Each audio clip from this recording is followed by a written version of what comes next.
A paz do Senhor, irmãos, que bom nós estarmos juntos mais uma vez. Eu sou o pastor Emerson e é sempre bom ter você conosco aqui na nossa Escola Bíblica Online. E olha que benção, nós estamos na lição de número 8 e nós vamos tratar hoje de um assunto muito importante e delicado, que quando você for falar para a sua classe, alguns vão ficar meio ressabiados, outros vão ficar meio apreensivos, né? Mas nós vamos precisar falar com muito carinho e com muita autoridade da parte de Deus. Então busca o Senhor em oração e vamos ministrar a lição 8, que vai falar sobre confessando e abandonando o pecado. Lembra que eu tenho falado para você que esta nossa revista, ela acaba sendo mais um discipulado, quase que ela é um credo, uma confissão, um catecismo, né? Onde nós vamos aprendendo as questões do nosso dia a dia, nossa vida cristã. E hoje nós vamos falar de um tema que normalmente nos rodeia, que é a questão do pecado. Mas, preste atenção no que eu vou te dizer aqui. Nós estamos num tempo em que esta palavra pecado, ela está caindo em desuso. Por quê? Porque muitas pessoas, elas não estão gostando desse termo pecado, ele é pesado, ele é pejorativo, então estão mudando o termo para erro, para falha, e estão mudando o termo pecado, iniquidade, porque acham que é algo muito pesado e ofensivo. Mas deixa eu te dizer uma coisa. A Bíblia, ela trata pecado como pecado. Ela mostra falhas, ela mostra os erros dos homens de Deus, mas pecado é pecado, tá? E nós não podemos mudar isso, porque quando eu falo de falha, falo de erro, eu não trago o mesmo sentimento que a palavra pecado tem, certo? A palavra pecado, ela fala de um grave ato cometido diretamente contra Deus, certo? Então o pecado é uma ofensa, uma rebelião contra Deus. Então nós não podemos mudar essa terminologia. Pecado é pecado. Vai falar na tua aula, explique isso para os seus irmãos, que a ideia não é ser ofensivo, a ideia não é magoar ninguém, mas é simplesmente falar o que a Bíblia está dizendo, ok? Vamos lá, vamos para a nossa lição. Antes disso, como sempre, deixa eu te apresentar o nosso PDF aqui, da lição de número 8, certo? É um PDF muito rico, muito material de apoio, subsídio. Eu tenho certeza que esse material vai fazer a diferença na sua aula, tá bom? E como você vai conseguir? Da mesma forma que você vai conseguir esse material aqui. O que eu tenho aqui do lado? É a nossa leitura diária. Todo dia eu posto num grupo fechado que nós temos e alguns outros grupos, esta leitura diária aqui. Essa leitura diária, ela é um card muito colorido, um card bonito, você pode ver, tá? Para ajudar a movimentar os seus alunos. Como você conseguir o nosso PDF e a nossa leitura diária? Simples, entra aqui embaixo e acessa o nosso grupo no WhatsApp. E todos os dias eu estou trazendo material para você, tá bom? Então vamos lá. O nosso texto áureo está em Provérbios, capítulo de número 28, versículo 13, que diz assim: o que encobre as suas transgressões nunca prosperará, mas o que confessa e deixa alcança misericórdia. Olha a verdade prática. Para desfrutar um caminho de restauração e reconciliação com Deus, precisamos confessar o pecado e abandoná-lo de uma vez por todas. Irmãos, preste bem atenção no que eu vou te dizer, certo? Para nós já irmos de arrancada começando. Eu não posso dizer que eu não tenho pecado, nem você, certo? Nós fugimos do pecado, nós lutamos contra o pecado, nós nos esforçamos para viver uma vida de santidade. Mas todos os dias o inferno se levanta, a nossa natureza carnal se levanta, o mundo se levanta para nos tirar da presença de Deus. Lembra que nós estudamos na lição de número 6, né? nós estudamos sobre os 3 inimigos do cristão: o mundo, a carne e o diabo, certo? Então, todos os tempos nós lutamos, mas existe 3 armas espirituais também: jejum, oração e palavra, certo? E isso nos fortalece quando nós depositamos tudo na presença do Senhor, nós colocamos tudo diante dele e ele nos perdoa. Isso nós chamamos de confissão. Colocar diante do Senhor todas as nossas necessidades, tá bom? Então vamos lá para o nosso primeiro tópico. E o primeiro tópico diz assim, ó: confissão de pecado, certo? Confissão de pecado. E o primeiro subtítulo, né, o primeiro subtópico, definição.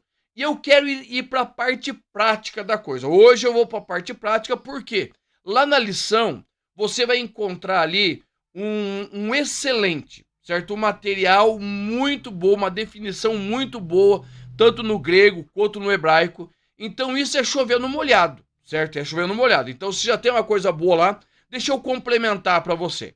Eu quero falar para você sobre confissão de pecados. Só quero falar em 3 níveis. Quero falar três definições. Primeiro, o que é a confissão de pecados. Segundo, confessando os seus pecados a Deus. E terceiro, confessando os seus pecados às outras pessoas, certo? Então, o que é confissão de pecado? Primeiro, volta lá para o Antigo Testamento, certo? No Antigo Testamento, nós temos um número imenso de versículos falando da necessidade de uma confissão, certo? De você colocar o seu pecado diante de Deus. Na lei levítica, nós tínhamos a ideia de transferência de pecado. O pecador, ele ia, né, de tempo em tempo, levava um cordeiro de 1 ano, colocava a mão sobre a cabeça, confessava o pecado sobre a cabeça daquele animal, o sacerdote degolava, levava o sangue na presença de Deus e esse saía purificado, tá? Então esta é a ideia central de confissão de pecados. Agora veja bem, nós temos dentro do Antigo Testamento outras situações que nos foram deixadas, certo? Para nós podermos compreender a ideia de confissão de pecado. Nós temos a confissão de pecado individual, Levíticos capítulo 5, versículo 1 a seguir, Levíticos 26, 4. Nós temos a confissão de pecado nacional, Levítico 16, 21. Né? Nós temos, por exemplo, Esdras no capítulo 10, versículo 1, Neemias capítulo 1, versículo 6 a 7, Daniel capítulo 9, ou seja, são confissões de pecado tanto individual como nacional. E isso nós temos de uma forma muito clara, temos nos Salmos. Então toda a Bíblia, todo o Antigo Testamento, ele mostra essa ideia de confessar o seu pecado. Confessar é um ato de você colocar diante de Deus. No Novo Testamento, nós temos uma condição um pouco menor, aparece menos vezes a ideia de confissão. Nós temos Mateus capítulo 3, versículo 6, Marcos 1 e 5, Tiago 5, 16, 1 João capítulo 1, versículo 9, ou seja, uma série de versículos também, que vai falar dessa necessidade de colocar diante de Deus. Olha só a palavra que eu estou usando. Colocar diante de Deus o seu pecado, a sua necessidade, tá? E isso é importante porque, para você compreender que todo pecado, para ser perdoado, precisa ser confessado. Nós vamos falar mais claramente disso no tópico de número 2. Mas você precisa confessar o seu pecado. Outro ponto, confessar a Deus. Você vai ver dentro dos ensinos de Jesus que Jesus vai nos ensinar a confessar diante do Senhor as nossas petições, as nossas necessidades. Isso é ensino sistemático. Nós temos isso aonde? Lá no Pai Nosso. Nós temos isso na parábola do filho pródigo. Nós temos isso na parábola do fariseu e do publicano. Ou seja, a ideia de colocar diante de Deus, porque é Deus que pode perdoar pecados. Então, colocar diante dele. E nós temos também essa ideia de confissão de pecado às pessoas. Não estou falando, né, como na Igreja Romana, que existe um sacerdócio que tanto você confessa o pecado e sai absolvido. Não estou falando disso. Eu estou falando de confessar, colocar diante de Deus o seu pecado. E muitas vezes nós fazemos isso através de pessoas. Nós confessamos diante de Deus os nossos pecados, mas confessamos para o nosso pastor, para uma pessoa de oração que vai nos ajudar. Então, a ideia de confessar o pecado para outra pessoa, ela é bíblica, só que nós temos que tomar cuidado para quem nós confessamos. Agora, lembre-se, isto é uma definição da ideia de confissão. Confissão de pecados, de uma forma geral, confessar os pecados a Deus e confessar o pecado às pessoas. Quando eu falo às pessoas, eu falo para pessoas chaves, aonde nós oramos uns pelos outros, nós ajudamos, batalhamos em oração, ok? Então vamos lá.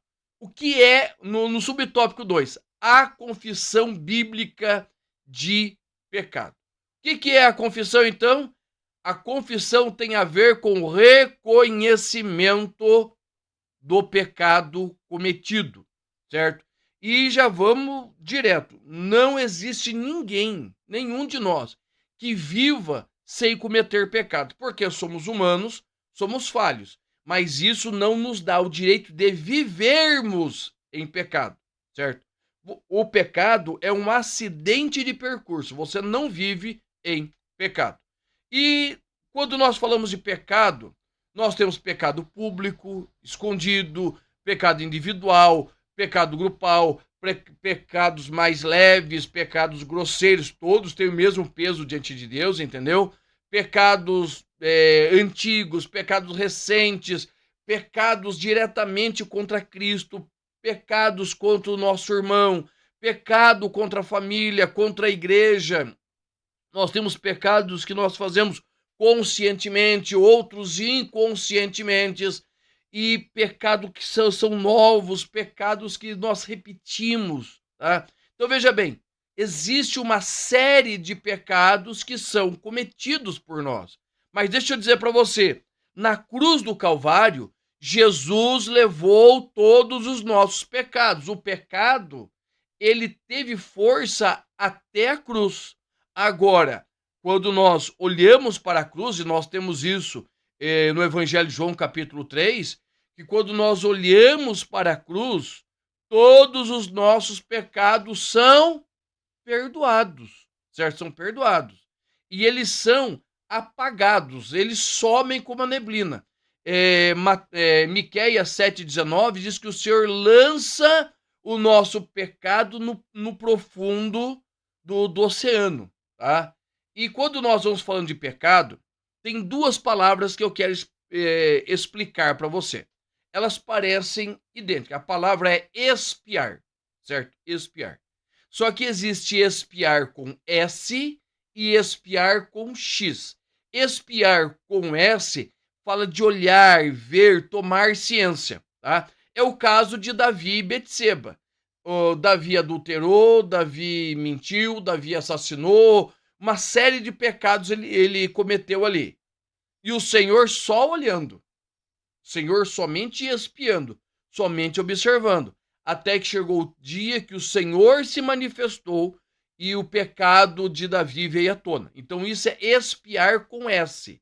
Agora nós temos outro expiar, que é com X, certo? Essa ideia de expiar com X vai falar o quê? Da ideia de pagar pelos pecados, pelos crimes, pelas faltas, se redimir, certo? Então, a expiação de pecados é uma forma de pagar os nossos pecados. Logicamente que nós não temos força para isso, mas no Antigo Testamento era o sangue derramado no altar. O pecador oferecia o sangue e ele saía perdoado. Agora, no Novo Testamento, nós não precisamos mais fazer sacrifício. Por quê? Porque Cristo se fez sacrifício por nós, certo? Presta atenção. Eles têm o mesmo número de letras, eles são muito parecidos, se fala igual. Mas eles são diferentes de uma forma assustadora, porque Deus expia o pecado não confessado. Deus está vendo o pecado não confessado e expia o pecado confessado. Ele perdoa, ele redime aquele que confessou. Então, irmãos, depois da nossa convicção de pecado e arrependimento, Deus apaga definitivamente o nosso pecado e trata o pecador como se ele nunca tivesse pecado. Então, é muito importante nós lembrarmos de 1 João capítulo 1, versículo 9. Se confessarmos os nossos pecados, ele é fiel e justo para nos perdoar e nos purificar de toda injustiça, pecado, iniquidade. Ok? Subtópico 3. O símbolo da confissão de pecado. Qual é o símbolo da confissão dos nossos pecados? É um verdadeiro arrependimento. Mateus 3:8.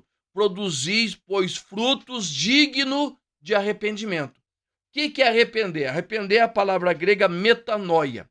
Ela fala exatamente de mudança de mente, mudança de cabeça, mudança de percepção de vida.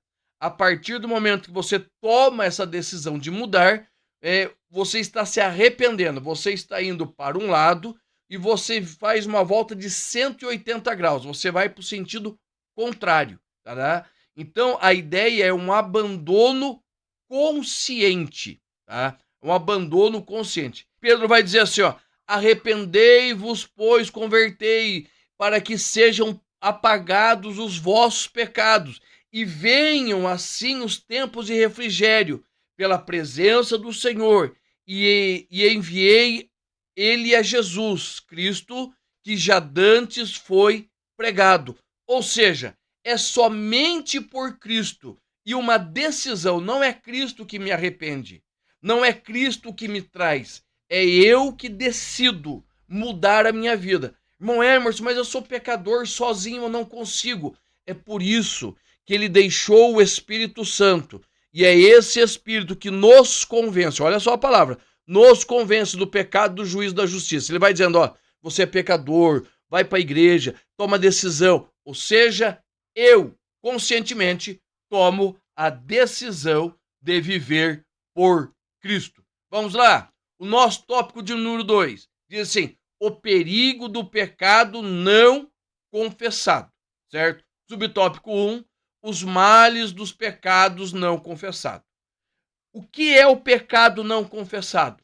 É como se você pegasse uma brasa e colocasse dentro da boca. Você pega a brasa e coloca dentro da boca.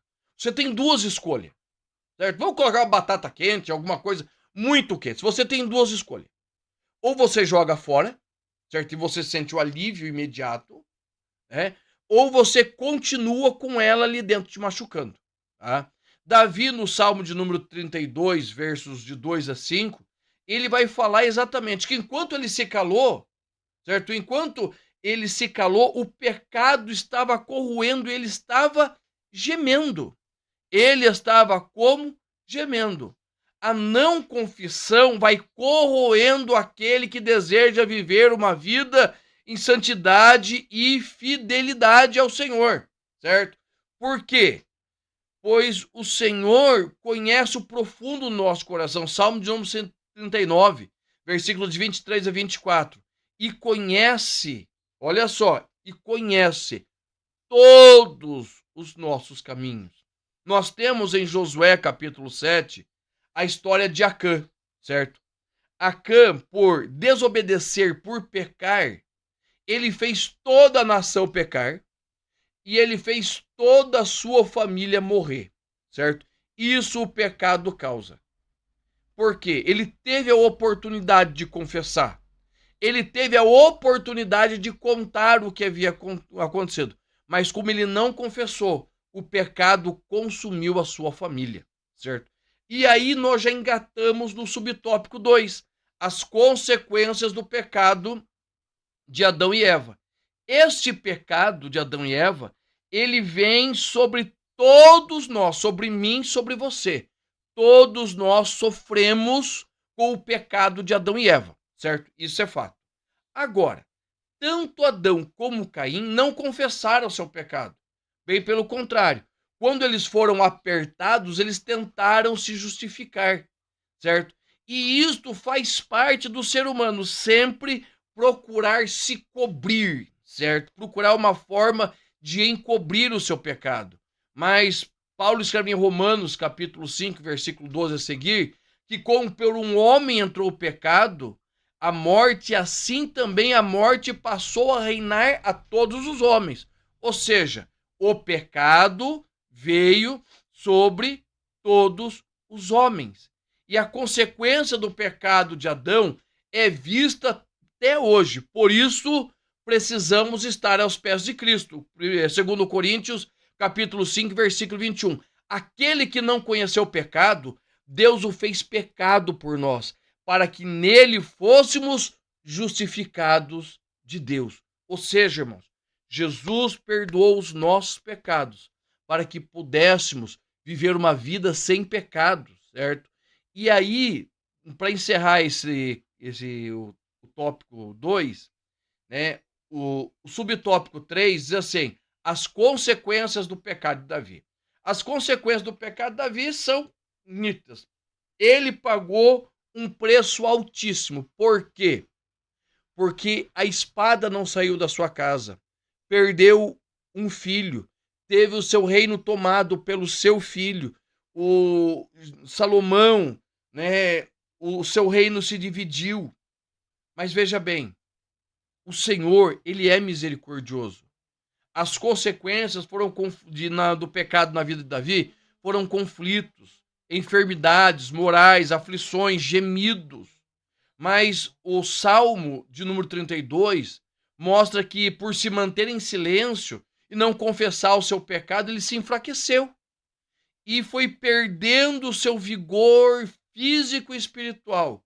Mas quando nós entramos, preste atenção, quando nós entramos no Salmo 51 e Davi, ele confessa o seu pecado, nós vamos ver a restauração do Senhor, porque o Senhor não tem prazer na morte do justo, do ímpio, mas o prazer do Senhor é a sua restauração. E o tópico de número 3 vai falar assim: a confissão de pecados, um caminho de cura e restauração. Olha só, anote isso daí e fale para tua turma. A confissão é uma postura de guerra contra o pecado e os seus malefícios. Vamos voltar para Davi. Vamos voltar lá para Davi, certo? Davi, ele é tentado e ele resiste à confissão. Por quê?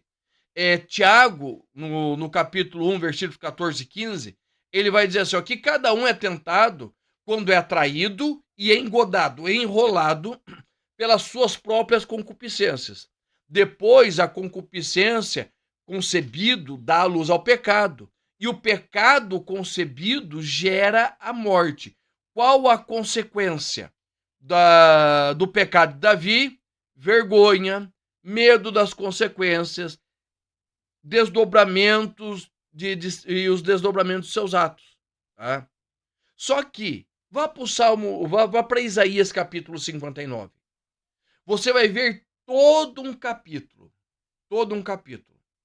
que começa falando de um Deus que está pronto a nos restaurar, um Deus que está pronto a estender as suas mãos, porque os seus braços não estão escolhidos, os seus braços estão estendidos, eles estão prontos para nos socorrer, mas os nossos pecados, os pecados ocultos, os pecados não confessados, vão nos afastando dele.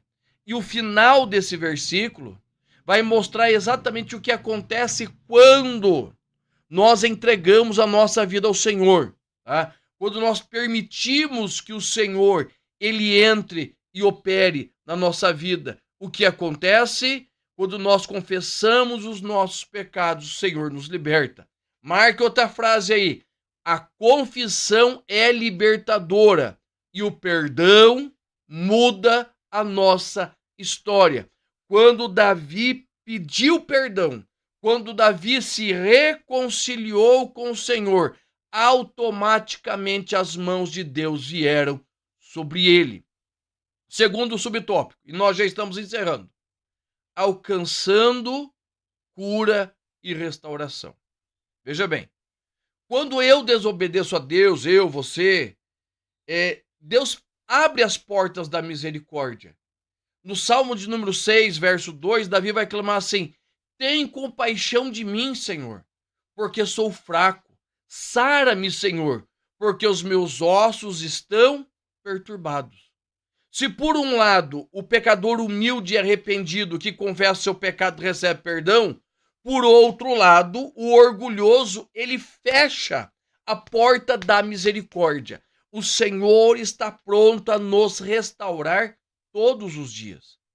Só que nós precisamos confessar. Provérbios 28, 13, que aquele que confessa e deixa, alcança a misericórdia. Sendo assim, preste atenção. Os orgulhosos não recebem misericórdia de Deus. Não porque o Senhor é ruim, mas ele não pode ir contra a sua palavra. Nós temos ali em Lucas capítulo 18, duas figuras, do publicano e do fariseu. O publicano, em tese o maior dos pecadores, ora e clama ao Senhor, pede misericórdia. O fariseu vai dizer: Senhor, te agradeço, porque eu não sou como este. Eu não sou, certo? Eu não sou como esse. Irmãos, preste atenção, o Senhor está pronto a nos restaurar. Quando nós olhamos para o apóstolo Pedro, nós conhecemos o poder do arrependimento através de Pedro. Quando você olha para a história de Pedro, ele nega Jesus, depois ele chora arrependido, depois ele foge, ele quer ir pescar. Por que isso? Porque a dor, sofrimento, frustração fazia ele surdo para a palavra que as mulheres traziam do sepulcro, faziam ele cego para o que ele estava vendo, as manifestações do Senhor já naquele dia. Mas um encontro com o Senhor muda tudo. Marque aí, um encontro com o Senhor muda tudo. O Senhor encontra-se com Pedro e a partir desse momento Pedro se torna um outro homem. Dá uma olhada lá em Atos 1 e 2, só Atos 1 e 2, não vamos nem para frente. Quem você vai ver? Você vê Pedro se levantando e liderando o colégio apostólico. Você vai ver Pedro se levantando e defendendo os irmãos que acabaram de receber o batismo com o Espírito Santo. E para nós encerrarmos, um outro exemplo muito prático do poder do arrependimento, da cura que o arrependimento traz. O ladrão da cruz. Ele estava às beiras da morte, prestes a perder a sua vida, até que ele diz crer naquele que ali estava, que era Cristo. O arrependimento é o poder de Deus para sarar a minha alma e levar a minha alma ao céu. Então, quando nós olhamos para o ladrão da cruz, nós vemos muito mais do que um homem. Nós vemos um homem que confessou os seus pecados, um homem que pediu perdão pelos seus erros e foi atendido pelo Senhor. Tá bom? Eu espero ter te ajudado. Semana que vem nós estamos aqui novamente para glorificar ao nome do Senhor.